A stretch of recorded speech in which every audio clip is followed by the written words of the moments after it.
Hi, this is Jenny Pivor from the Boomer Project, and I have Danny Harrington here, a superlative saxophone player, a jazz player, and he's going to talk to us about music and jazz and remembering what it was like in the Boomer day with music and how is it different today? Was it simpler then? Listen up. There we go.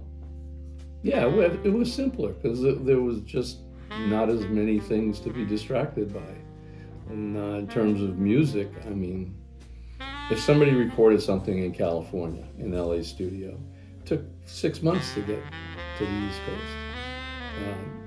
Things in England took 6 months to get here. So there wasn't what it is now where you could record something right now and everybody in the world could have it as soon as you were done. That might be true. I mean, but it depends how much you listen to. I mean, because you could have been, I had my father's influence of Dixieland and that music and swing, and I had my cousin's influence of rock and roll and R&B, and I took all of that. I listened to everything. I can tell you the first year at Bryant College, listening to John Barleycorn, and then going home and listening to some jazz record, So you were exposed to jazz from a really early age. Every Sunday morning. My dad would pull out the phonograph from underneath the TV and put the 78s on, and we'd listen to Louis Armstrong, Muncie Spaniard, Sidney Bechet, Count Basie. Come here. Come here. Come on. Come on, you can be my therapy dog. Yeah, so, I mean, I was surrounded by it in a very healthy way. It wasn't shoved upon me, but I've just always not been afraid to check everything out. And yeah, I love Crosby, Stills, Nash & Young. The night I graduated from high school, I went with a friend and we went to see them at the Rhode Island Auditorium. And it was amazing to hear them live, because one of the big differences is that back then, all those bands could play their music live. Yeah. Because basically that's how it got recorded. Sure, there were probably overdubs and second and third and fourth takes. But nowadays, there's a lot of people. I mean, don't get me wrong, there's still a lot of great performers. This generation is going to have just as many memories as we had. It's just different. And it's different for us because we're from a different time. Call us what you want, but at the end of the day, the generation before us, it was different. They had radios, they didn't have televisions. But there was a particular political slant to the music then, and I don't think that... Well, there was for some of it, but it didn't start that way. The foundation of rock and roll is not really political. Right. Johnny Be Good and Roll Over Beethoven, but the activism, the Vietnam War was a focusing point. The tune, like one of the first times they ever performed it was at Crosby, Stills, Nash & Young. The night of my high school graduation, they performed Ohio, which was a big rallying cry for a lot of people our age, that 18 to 20-something college kids, and it had an effect on high school kids too. I'm from Ohio, and my ex-husband's first cousin was one of the girls that was shot at Kent State. I can't even imagine. Yeah, so that one hit home. You had the Woodstock, which was the first probably big affair that was actually videoed, which we now have a documentary of it. And a funny note to that is my wife she's 3 years younger than I am, and she wanted to go to Woodstock, and her parents told her she couldn't go, so she didn't go. And it turns out her 3 friends went to Woodstock, Vermont. So it's good that you didn't go, because you'd have to live with that tragic story. But I think it's, I've said this to you before,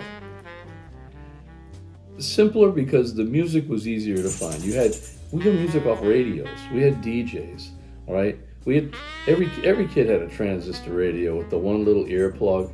They were terrible, but I had one that at a certain time at night after the sun had gone down, I could get a jazz station out of Baltimore on this little blue transistor radio. The great Dave McKenna, piano player from the Cape, as good a piano player who's ever lived, would be playing at Copley in Boston, solo piano, and he'd be playing all these great tunes, and he'd have the little earplug in here, and he'd be listening to the Boston Red Sox games during the gig. And he'd be playing songs, and he'd be playing so well, and we'd all be like, because we were only there long enough to nurse a beer and get thrown out, because we didn't belong there. So, but yeah, we remember all of this music, and it's iconic. I mean, Crosby, Stills, Nash and Young, the Beatles, the Stones, the Yardbirds. Moving on, Zeppelin, Jethro Tull. Just so many bands. I mean, the Beach Boys. The Beach Boys are still out there. They're great. And I love the Beach Boys. Yeah, whether people think it was great music or not, it's part of growing up. It was part of our culture. Yeah. So, but records I remember when records were albums were 69 cents and you couldn't afford one. Yeah, the good old days. So, but the thing of it is that like now, so I record all my music onto my computer so that I can have it on Apple Music and I can listen to it in my car and I can listen to it everywhere. Yeah. And so I had all of the CDs that I recorded and I wanted to send them to my son and he didn't want them. And he said, what am I going to do with them? I've got so much stuff in my house. I said, because it might turn you on to some music that you don't know about and you might really like it. He says, Mom, I can get anything I want on Apple Music. And I said, well, the point is that you don't know what to look for. And how do you know what to look for? Well, this generation, not to pick on your child, but 42 years of teaching, this generation is void of curiosity. They will not go down the rabbit hole, and they have the greatest tool that anybody's ever had in YouTube. It's free. It's on everybody's device. But how do you know who to look at? I always told my kids, I said, look, have I mentioned an artist that you don't know? I said, name one. They said, well, you mentioned Cannonball Adderley and Nancy Wilson. So tonight you go home and on YouTube you put in Cannonball Adderley and Nancy Wilson, and you're going to get this iconic recording of a great quintet playing like a bebop tune, and then this amazing vocalist singing with them on another tune, so they alternate. And I said, and then there's this list to the side of all these things, and it's not all Cannonball and Nancy Wilson. It'll take you so much. If you spend an hour on there, you could end up at Crosby, Stills, Nash and Young. You could end up with Beethoven. You could end up with Bach. You could end up with Wagner. You could end up with, I don't know, Ray Charles and Johnny Cash. And if you spend an hour a day on YouTube, I would tell these kids, I said, think of all the things you'll hear. I said, because your music didn't just fall off a tree. We're all coming from Bach. It's the road starts there. That's that's like the agreed upon time. I mean, you could go back to the ancient Greeks, you can go back to Gregorian chant. But remember, Bach, Mozart wrote for parties. So if someone wanted to check out Bach, where would they start? What would you recommend? Cello suites. Cello suites, okay. The Bach cello suites are we're going to put links in here for the that. single most. If that's all I could ever listen to again in life, I'd be the happiest guy in the world. Okay, good. Okay, so we'll put. And you should try to get the recordings by Pablo Casals. Danny, you're a jazz musician. Has jazz changed since you started? And maybe you want to show us a few bars later on. At some point. Has it changed? I would honestly say for me, personally, for what I do, it hasn't changed at all. Because I'm a lover of mainstream jazz, which starts at the beginning of the 20th century and continues to today. I love to play songs from the Great American Songbook. I love to play the repertoire of Joe Beam. I love beautiful ballads. I love playing some bebop tunes when my fingers will still make all the notes.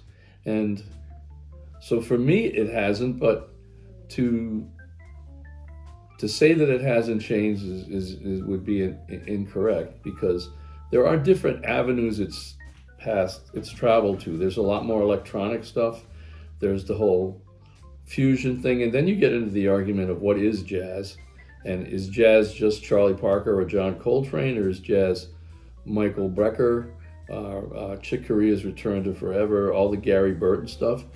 And at the heart and soul of jazz is that ability to improvise. For me, I know Kind of Blue by Miles Davis was my gateway drug to jazz.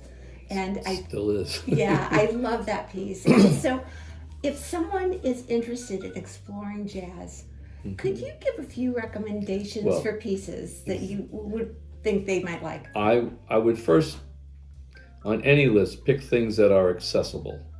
Things that aren't going to frighten people, like my wife calls headache jazz. I call it stomach acid jazz, yes. So Kind of Blue is a lovely way to start. Yes. Because it's very impressionistic. It's the beginning of Miles moving away from the bebop period, which was a slightly more frantic, faster tempo, more notes kind of thing, and moving into what we now call the modal period. And modal is simply time and space spaced over very few chords. And modal music continues today because a lot of pop rock tunes are modal. They don't think of it like Miles Davis. But you know, there's a couple tunes on Kind of Blue that are just like it's a D minor triad for 16 measures, and then it ascends up a half step to an E flat minor triad, and then it goes back down. It's still written over the most popular Tin Pan Alley form, which is AABA, which is 3 sections that sound the same and 1 section that's different in the middle. That's as Sesame Street as I can make that. I would choose Lester Young, and we're playing with Oscar Peterson, because it's just Lester's just such a iconically beautiful saxophone player, and Oscar Peterson is you know, had an incredibly long career and was such a brilliant piano player. And I think that recording that's more swing with moving towards bebop.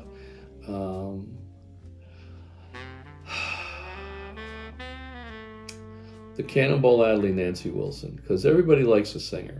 Everybody wants to hear a singer. And Nancy Wilson is a beautiful singer. And it's a nice, clean sound, the whole record.